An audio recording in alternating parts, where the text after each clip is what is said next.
91% of strong Trump supporters trust him for accurate information, while only 11% trust the mainstream media. Well, it describes that group, strong Trump supporters. And they are, I think, in all the demographics, probably the greatest minority in this political discourse.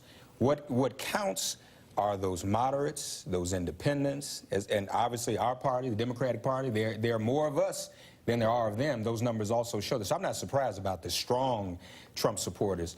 Giuliani is playing to that audience. He is an anarchist. It's to create confusion and give them something, those strong Trump supporters, something to talk about, something to hold on to. But it is pretty damning for them to now be saying, first of all, that collusion is not a crime. So are we admitting to collusion now? Actually, I thought this morning, and Seth's the attorney here, and now I'm wondering if Rosenstein and Mueller weren't ingenious to use the term collusion instead of conspiracy. Now, any one of us who can read between the lines know that collusion leads to conspiracy. Collusion itself on the books is not a crime. But if they had said conspiracy on the front end, we know Trump would have lost his mind and tried to shut the whole thing down. So, you know, that's something that I think we ought to think about as well. But when we look at the charges with Manafort, we look at the charges with the Russians, they all say conspiracy. They don't say collusion. And so I think that coming down the pike, if this gets to its logical conclusion, first, another thing, too, I've never heard anyone attacking a prosecutor in the way, that's one thing you don't do. When you're under investigation, the last thing you want to do is antagonize the prosecutor. So I think Giuliani is not working. I think he is doing his client in. If he's going to threaten to shut down the government and push this wall when many voters know that the argument about crime, the allegation of crime is just simply not true, that only helps us. I hope he does go through with it. I hope he does shut down the government just before the midterms. Now, obviously, the speculation is he won't really do it. We know he's playing to that base, but this is not someone who does math very well. He didn't do it well in his own business.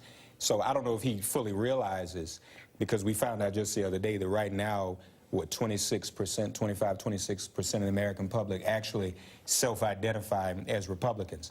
He can play to that base all he wants to. Probably an even smaller number of that is a part of Bill Schein's former constituency at Fox News.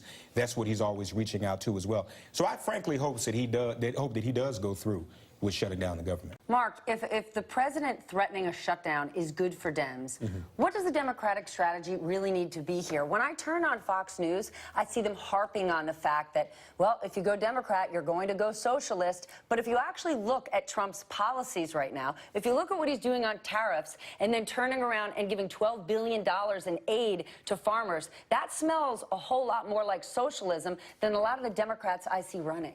And also, you have a number of Republicans who smell that as well and don't like it. It's not even an ideal form of socialism, whatever that is, because that's not going to do much to help those farmers. I think all the Republicans have been quoted as saying, we'd rather have trade, not aid. So it may be a form of socialism, not a very effective one. And so I think Democrats need to continue to harp on that. Something else that was pointed out earlier, too, if McConnell is even saying we need to postpone the wall, then he ought to think about postponing Kavanaugh also. Why would you say... Come on now, you think he's going to do that? Well, but here's the thing. I know he doesn't want to, but that may end up helping us also. We may lose the battle but win the war. Of course, we've not figured out a way to stop Kavanaugh per se. Yeah, but one big win for Trump is these judges. I mean, evangelical voters are going to vote for Trump no matter what if he keeps pushing these judges through. Kavanaugh's a giant win for Republicans. Well, but if we can show that a lot of his opinions, if we can get them all to come out, are not in the best interests of Americans, that may actually help us at the polls. That's one card that I think we have no choice but to play. We have nothing to lose by playing that card, and I think it works.